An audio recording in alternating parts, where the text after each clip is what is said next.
Hello everyone. Welcome to the session. Today I'm going to discussing about APPSC JL syllabus. Okay, this is somewhat huge when compared to SET and even in CSIR net. You can check both of them. Okay, రెండు దగ్గర పెట్టుకొని ఒకసారి check చేయండి. ఈ syllabus అనేది బాగా simplify చేసి ఇచ్చాడు ఈచ్ చాప్టర్ని. సో మనకి చూడగానే చాలా ఎక్కువ అనిపిస్తుంది. అండ్ అడిషనల్గా 2 more చాప్టర్స్ ఫిజికల్ కెమిస్ట్రీలో యాడ్ చేశాడు when compared to CSIR net. And also ఏమంటారు ఆర్గానిక్ కెమిస్ట్రీ నుంచి ఒక 2 చాప్టర్స్ అనేవి ఇవ్వలేదన్నమాట. ఓకేనా. సో నేనేం చేశాను అంటే సిలబస్ మొత్తం రాసి వాటిని ఈచ్ సెక్షన్ కింద డివైడ్ చేశాను. So if you read according to the section మనం ఎన్ని చాప్టర్స్ చదువుతున్నాము, ఎలా చదువుతున్నాం అనే దాని మీద ఒక క్లారిటీ ఉంటుంది. సో ఏ చాప్టర్స్ కలిపి చదవాలి అనేది కూడా క్లియర్గా అర్థమవుతుంది అనమాట. చదివే ప్రతి చాప్టర్ షార్ట్ నోట్స్ రాసుకోవటం, ఇంపార్టెంట్ పాయింట్స్ అన్ని నోటీస్ చేసుకోవటం, తర్వాత చదివింది మళ్ళీ మార్నింగ్ లేవగానే రివైజ్ చేసుకోవడం, ఇట్లాంటివి చేయటం వల్ల మనకి అకార్డింగ్ టు సిలబస్ అంటే మనం సిలబస్ ప్రకారం ఇలా చదువుతూ చేయటం వల్ల క్వశ్చన్ సాల్వింగ్ అనేది ఈజీగా ఉంటుంది. ఓకేనా. తర్వాత నెక్స్ట్ క్వశ్చన్స్ ఎట్లా సాల్వ్ చేయాలనేది కూడా చెప్తాను. అంటే చాలామంది మొన్న ఏపీఎస్సికి చాలా టైం వేస్ట్ అయింది అన్నట్టుగా చెప్పారనమాట. సెట్ ఎగ్జామ్కి ఫస్ట్ జిఎస్ పేపర్ అటెంప్ట్ చేసి నెక్స్ట్ మన పేపర్లోకి మెయిన్ స్ట్రీమ్ పేపర్లోకి వెళ్ళేసరికి ఆల్మోస్ట్ 1.5 hour వేస్ట్ అయిపోయింది. తర్వాత మేము మెయిన్ స్ట్రీమ్ పేపర్లో చాలా క్వశ్చన్స్ చెక్ చేయకుండానే జస్ట్ ఆప్షన్స్ పెట్టొచ్చేస్తామని ఇక్కడ కొంతమంది ఆస్పిరెంట్స్ చెప్పడం జరిగింది. సో ఆ మిస్టేక్ ఎందుకు జరుగుతుందేనని వాళ్ళకి చెప్పాను, వీడియోలో కూడా చెప్తాను. ఓకేనా. Let's begin the session. What you have to read according to the first section.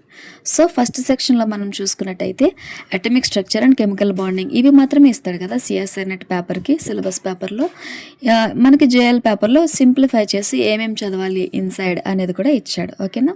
నేను అవే పాయింట్ వైజ్ రాశాను అనమాట. Next transition elements, coordination compounds. ఓకేనా. వీటిని సింప్లిఫై చేసి లోపల వాటి యొక్క bonding modes according to their electronic arrangement అంటే magnetic properties, their electronic transition state and CFT and CFSE calculations అన్నీ కూడా చూడాలి. అది ఈచ్ పాయింట్ అనమాట. ఓకేనా. ఒకసారి చదవండి, మీకు అర్థమవుతుంది. మీరు దీన్ని పీడిఎఫ్ డౌన్లోడ్ చేసి పెట్టుకోండి. లేదనంటే కనుక మీరు ఒక చోట చక్కగా నోట్స్ మీరు ఏమైతే చాప్టర్ చదువుతున్నారో, ఫర్ ఎగ్జాంపుల్ మీరు ఫస్ట్ చాప్టర్ చదువుతున్నారు అనుకోండి, ఆ ఫస్ట్ చాప్టర్ ముందే ఏం చదవాలనుకుంటున్నారు టాపిక్ లోపల అని ఈ పాయింట్స్ అన్ని నోట్ చేసి పెట్టుకుని నెక్స్ట్ చదవటం స్టార్ట్ చేయండి.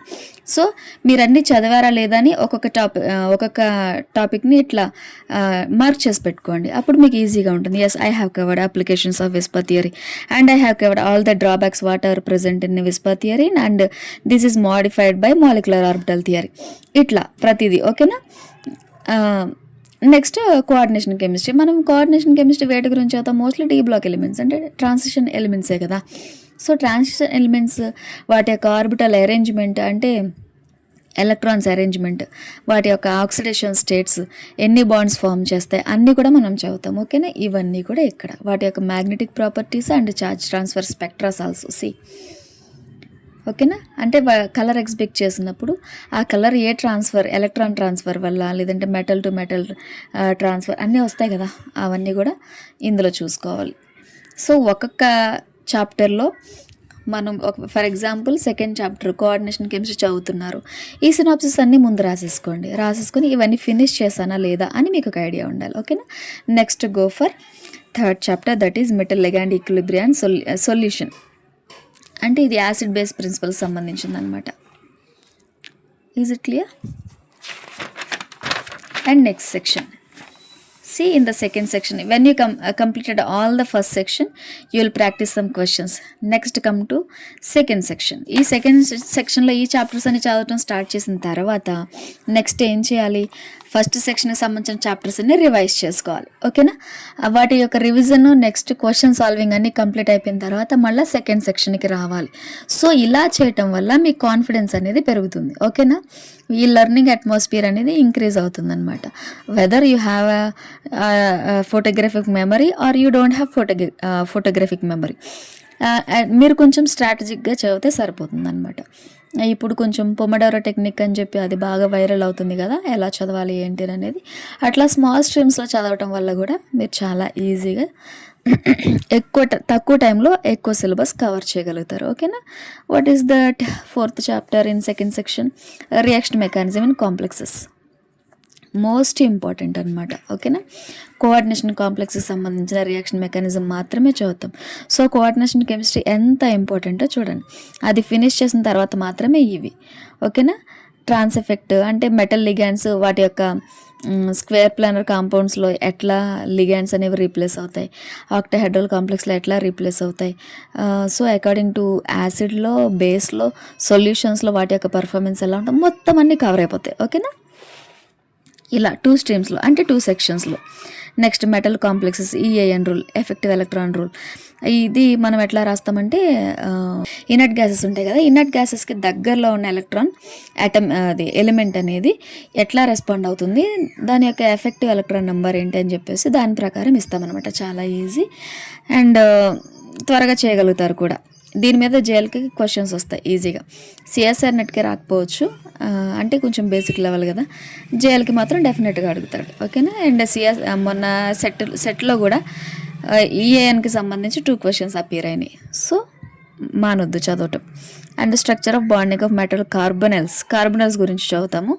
అండ్ చూడండి ఇవన్నీ. ఓకేనా. Cages, ring compounds, preparation, structure, reaction of boranes, carboranes. ఇదైతే ఇంకా ఈజీ టాపిక్ అనమాట. దీనికి సంబంధించి కూడా 4 మార్క్స్ క్వశ్చన్స్, అంటే 4 మార్క్స్కి సంబంధించిన క్వశ్చన్స్ అపీర్ అయినాయి మొన్న సెట్ ఎగ్జామ్లో. సో ఇదొక సెక్షన్ కింద చదువుతాం. ఓకేనా. ఫస్ట్ సెక్షన్లో మీరు ఈ చాప్టర్స్ అన్నీ కవర్ చేసుకుంటారు. సెకండ్ సెక్షన్లో ఈ చాప్టర్స్ అన్నీ కవర్ అయిపోతాయి. How easy. ఓకేనా. Let's come to third section. ఇంకేముంటాయి థర్డ్ సెక్షన్లో చదవాల్సింది? Metal clusters. ఎంత ఈజీ అంటే మెటల్ క్లస్టర్స్ చక్కగా వాటి యొక్క నెంబర్ ఆఫ్ ఎంఎం బాండ్స్ అనేవి చెప్పటం, తర్వాత స్కెలిటల్ ఎలక్ట్రాన్ పెయిర్స్ గురించి తెలుసుకోవటం. ఓకేనా. ఒక కాంప్లెక్స్ ఇచ్చి ఎన్ని ఎలక్ట్రాన్స్ ఉన్నాయి, అది పారామాగ్నెటిక్గా, తర్వాత డయామాగ్నెటిక్గా, అన్ని క్వశ్చన్స్ అడుగుతూ ఉంటాడు. ఓకేనా. చాలా ఈజీ అనమాట. ఐసోలబిలిటీ ఇవన్నీ కూడా ఇందులో కవర్ అయిపోతాయి. ఓకేనా. Next bio inorganic chemistry. ఇది కొంచెం డెప్త్గా చదవాల్సి వస్తుంది టాపిక్, ఎందుకంటే ఆ నేమ్స్ త్వరగా గుర్తుండకపోవచ్చు, బట్ వాటిని పదే పదే రివైజ్ చేస్తూ ఉండాలి. ఓకేనా. And analytical chemistry, chromatography, general principles. ఇంకేమున్నాయి? Involving in paper thin layer column chromatography, GC in the sense gas chromatography, HPLC in the sense high performance liquid chromatography. ఓకేనా. అంటే దీన్ని ఇప్పుడు గ్యాస్ ఉందనుకోండి, పర్టికులర్గా గ్యాసెస్కి సంబంధించి వాటి యొక్క ఫిల్టరేషన్లో వాడతారు. అండ్ హెచ్పిఎల్సి అంటే హైలీ ప్రిసిషన్స్ అనమాట, అంటే చాలా ఖచ్చితమైన ప్రమాణికాలు రావాలి అంటే మెడిసిన్స్లో, ఫుడ్ టెస్టింగ్లో, బ్లడ్ అనాలిసిస్లో ఈ క్రోమటోగ్రఫీ వాడతారు. ఓకేనా. ఇది పర్ఫ్యూమ్స్లోను, గ్యాసెస్కి సంబంధించిన వాటిలో వాడతారు. అండ్ ఇంకేం చెప్పాలి ఇందులో? గ్యాస్ అనేది కూడా అంటే ఇది వాల్టైల్ కదా, అంటే ఈజీలీ ఎవాపరేట్ అయిపోతాయి గ్యాసెస్, కాబట్టి జీసీ అనేది important. And column chromatography mostly used. Chromatography ఏంటి మనకి ఎక్కువ మోస్ట్ ప్రిసైజ్? టిఎల్సి. ఇది థిన్ లేయర్ క్రోమటోగ్రఫీ, టిఎల్సి చాలా ఇంపార్టెంట్ అండి. ఇది ఫాస్టర్ క్రోమటోగ్రఫీ అనమాట. ఓకేనా. ఇంకేమున్నాయి? ఇక్కడతో ఇన్ఆర్గానిక్ కెమిస్ట్రీ ఫినిష్. సో కొంచెం డెప్త్గా చదవాలి, ఏం చదివినా సరే బేసిక్స్ దగ్గర నుంచి చదవాలి. అండ్ ఇంకేం చెప్తాము, బేసిక్ టు డెప్త్ అనమాట. ఓకేనా. ఫస్ట్ బేసిక్స్ చూసిన తర్వాత you have to dive deeper into the standard parts. ఓకేనా. బేసిక్స్ లేకుండా మేము స్టాండర్డ్స్ చదవాలంటే అది అయ్యే పని కాదు. Okay. Let's go for organic chemistry, my favorite subject. Organic కెమిస్ట్రీలో ఏం చదువుతాము? IUPAC, nomenclature and GOC. Most important. GOC అసలు మనకి అపియర్ అవ్వలేదు సిలబస్ పేపర్లో, బట్ నేను రాసాను. This is more important. Next stereochemistry అంటే జిఓసి నుంచి డైరెక్ట్గా స్టీరియో కెమిస్ట్రీకి వచ్చేస్తాము. తర్వాత next aromaticity. Just minute daddy. aromaticity ఇది కూడా ఇంపార్టెంట్. ఓకేనా. ఇవన్నీ ఒక సెక్షన్లో చదవాలన్నమాట. ఓకేనా. త్వరగా గుర్తుంటాయి అండ్ త్వరగా రీకలెక్ట్ చేసుకోవడానికి కూడా బాగుంటుంది. అందుకే ఇవి మొత్తం కూడా ఒక దాంట్లో రాశాను. అసలు ఆర్గానిక్ కెమిస్ట్రీ పేపర్ చూస్తే దిమ్మ తిరిగిపోతుంది. ఎందుకంటే ఒక సైడ్ హెడ్డింగ్ లేదు, ఏమీ లేదు, అన్నీ కొలాబరేట్ చేసి ఇచ్చేసాడు. సో నేను సమ్మరైజ్ చేసి డివైడ్ చేసి రాశాను అనమాట. ఒకసారి మీరు కూడా చెక్ చేయండి సిలబస్ పేపర్, ఓకేనా. ఫిజికల్ కెమిస్ట్రీకి చాలా విత్ ఏమంటారు చాప్టర్ నేమ్ అండ్ దాన్ని సింప్లిఫై చేసి లోపల ఏం చదవాలనేది కూడా చాలా క్లియర్గా ఇచ్చాడు. బట్ ఆర్గానిక్ కెమిస్ట్రీ అలా లేదు, మొత్తం పేస్ట్ చేసి ఒక మిక్సీలో వేసి ఇచ్చినట్టుగా ఇచ్చాడు. But I just summarise for you, okay. In the section 2 ఏం కవర్ చేయాలి? రియాక్టివ్ ఇంటర్మీడియట్స్ అండ్ ఇవన్నీ రియాక్టివ్ ఇంటర్మీడియట్స్కి సంబంధించినవే. నెక్స్ట్ రియాక్షన్ మెకానిజం, ఓకేనా. రియాక్టివ్ ఇంటర్మీడియట్స్ని నేను 2 టైప్స్ కింద డివైడ్ చేసి రాశాను. చూడండి ఏం చదవాల్సి వస్తుంది ఏంటనేది. కొంచెం సింప్లిఫై చేసి చదవటం వల్ల నేను ముందు చెప్పాను కదా, ప్రతి చాప్టర్ ముందు ఈ సినాప్సిస్ అనేవి నోట్ చేసుకుని వీటిని కవర్ చేసామా లేదా అని చెక్ చేసుకుంటే సిలబస్ పేపర్లో చూసి రాసుకున్నట్టే ఉంటుంది, ఓకేనా. అంత ఈజీ అనమాట. సో ఇది మన స్టడీని ఈజీ చేస్తుంది, ఇది వెతుక్కోక్కర్ లేకుండా. అందుకే నేను ప్రతి ఏమంటారు సైడ్ హెడ్డింగ్ నోట్ చేశాను మీకోసమే. అండ్ ఇవి ఆఫ్లైన్ స్టూడెంట్స్కి కొంతమందికి ఇవ్వటం జరిగింది అండ్ ఇప్పుడు ఇది ఆన్లైన్లో పెడుతున్నా, ఓకేనా. This is the new syllabus. And section 3, in the third section there are many concepts you have to read, okay. నాకు మొత్తం అంతా చూశాను బట్ ఎక్కడ కూడా రియేజెన్స్ ఇచ్చినట్టు అనిపించలేదు. అండ్ ఆర్గానోమెటాలిక్ కాంపౌండ్స్ కూడా కనపడలేదు. నెక్స్ట్ కపులింగ్ రియాక్షన్స్ కూడా కనిపించలేదు, ఓకేనా.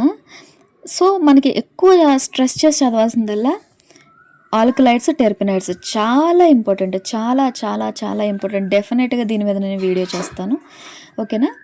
ఎందుకంటే న్యాచురల్ ప్రొడక్ట్స్ అనేవి మనకి మ్యాచింగ్స్లోను నెక్స్ట్ డ్రగ్స్కి సంబంధించిన కొన్ని క్వశ్చన్స్ ఈజీగా వస్తాయి. వాటి స్ట్రక్చర్స్ లోపల ఎటువంటి హెట్రోసైక్లిక్ ఆటమ్ అనేది ప్రజెంట్ అయి ఉంటుంది అని అనేది, ఓకేనా. సో డెఫినెట్గా మస్ట్ అండ్ స్టుడ్గా మీరు ఆల్కలైడ్స్, టెర్పినైడ్స్ న్యాచురల్ ప్రొడక్ట్స్ చదవాల్సిందే, ఓకేనా. You are not suppose to miss that chapters. So అందుకే వీటిని సపరేట్గా రాసాను, heterocyclic compounds and natural products, ఓకేనా. వీటిని సెక్షన్ 3లో పెట్టాను. అండ్ సెక్షన్ 4 వచ్చేసి ఫోటోకెమిస్ట్రీ అనమాట. ఇది complete and huge chapter. So I kept it in section 4. And pericyclic, డైరెక్ట్గా పెరిసైక్లిక్ రియాక్షన్స్కి వచ్చేసాడు, ఓకేనా. అండ్ HNMR తర్వాత ఏమంటారు యూవి, ఇవన్నీ కూడా ఇందులోనే వాడు మిక్స్ చేశాడు. సో నేను కూడా సెక్షన్ 4లోనే ఉంచేసాను, ఓకేనా. నెక్స్ట్ అలాగే డైరెక్ట్ స్పెక్ట్రానే కదా చదివేది ఫోటో కెమిస్ట్రీ తర్వాత. అండ్ కంప్లీట్ పెరిసైక్లిక్ రియాక్షన్స్ ఇవన్నీ కూడా స్పెక్ట్రాకి సంబంధించిన చాప్టర్సే కాబట్టి వీటన్నిటిని ఈ సెక్షన్లో ఉంచేసాను అనమాట, ఓకే. అండ్ ఇప్పుడు ఫిజికల్కి సంబంధించిన చాప్టర్స్ నేను PDF అప్లోడ్ చేస్తాను, చూడండి. లాస్ట్ ఇయర్ మనం చూసినట్లయితే just minute. See, this is AP set last year paper.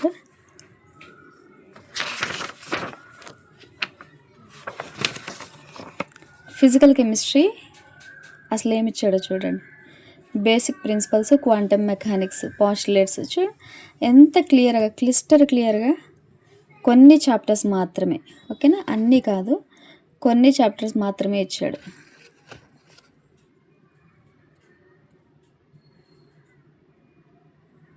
This paper is not visible, I think so. But చదవటానికి ట్రై చేయండి, ఓకేనా. మీకు ఒక ఐడియా కోసం అన్నట్టు, అంటే ఏమి ఎక్స్ట్రా ఎడిషనల్గా ఏమి యాడ్ చేశాడు అనేది మీకు తెలుస్తుంది కదా, దానికోసం ఇస్తున్నాను అనమాట, ఓకేనా. So this is the set paper and this is the syllabus of CSIR NET. But జేఎల్కి ఏమి ఇచ్చాడో ఒకసారి చూద్దాం.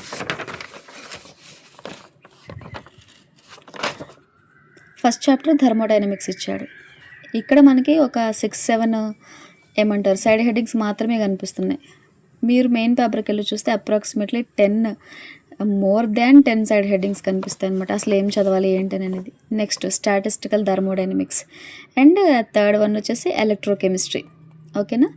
మనకి ఇక్కడ 9th చాప్టర్ ఇది CSIR పేపర్లో. బట్ మనకి 3rd చాప్టర్ కింద ఏపీ సెట్ పేపర్లో ఇచ్చాడనమాట, జేఎల్ పేపర్కి ఇచ్చాడు. అండ్ 4th వన్ వచ్చేసి basic principles of quantum mechanics. Okay, there are many things you have to learn. Okay, and 4th వన్లో మనకి approximate methods of quantum mechanics అని ఇచ్చాడు. బట్ ఇదే మొత్తం అందులో మగ్గింగ్ అప్ చేసి ఇచ్చాడనమాట, క్లబ్ చేసి ఇచ్చేసాడు. ఓకేనా. అండ్ 5th చాప్టర్ వచ్చేసి లిటరలీ నేను రాయలేకపోయాను అనమాట, అంత హెవీగా ఉంది. ఓకేనా. Chemical kinetics. ఓకేనా, కెమికల్ కైనెటిక్స్. ఇంక ఇందులో చాలా లాస్ ఇవన్నీ ఉన్నాయి కదా. ఓకే, మీరు పేపర్ డౌన్లోడ్ చేసుకోండి. Thank you mummy. And 6th chapter enzyme catalysis and next photochemistry. I just given the headings only, but you have lot of things to learn. Okay, you are not suppose to escape. And solid state. Okay, ఇంత సింపుల్గా ఇచ్చాడు ఇందులో. But ఒకసారి మీరు paper open చేసి చూడండి, solid state కెమిస్ట్రీలో ఎన్ని చదవాలో. Okay, anyways this is the syllabus for APSC JL and ready for the next session. And I will start with inorganic chemistry. ఒకవేళ కుదిరితే మొత్తం ఇన్ఆర్గానిక్ కెమిస్ట్రీతో పాటు ఆర్గానిక్ కెమిస్ట్రీ వీడియోస్ కూడా పెడతాను. లేదు అని అంటే ఇన్ఆర్గానిక్ చాప్టర్స్ అన్ని ఫినిష్ అయిన తర్వాత మాత్రమే ఆర్గానిక్ పెడతాను. ఓకేనా. Stay tuned for the channel. If you have any doubts, please comment. And those who are interested in physical chemistry, I like and I love physical chemistry అని చెప్పేసి నాకు ఒక కమెంట్ పెట్టండి. ఓకేనా. I'm ready to learn from you. Anyways, bye. Thank you.